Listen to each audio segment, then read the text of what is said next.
หยิบขวดเหล้าขาวเมาส่วนสี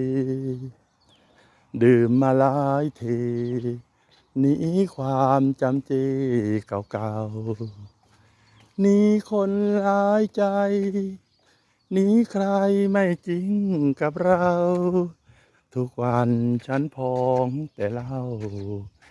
เป็นไอ้ขี้เมาเสียคนหยิบขวดสุราพาใจอบอุ่นดื่มให้หัวมุนก็ยังลืมคุณไม่พ้น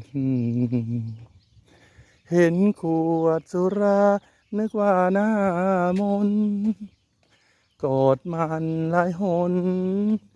ดื่มจนเมาเทบขาดใจเมาจนล้มฟุบ ลูบอกอาเจียนเหมือนหนึ่งมีเสียนตำใจภาพครั้งเธอวิวายติดตาติดใจดื่มเมาปานได้ยากหากใจลืมจากใจขี้เมาเจ้าจงไปดี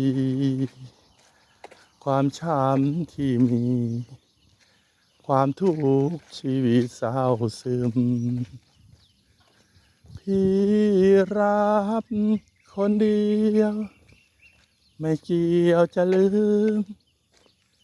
เก็บความเศร้าซึมดื่มแกล้มสุรา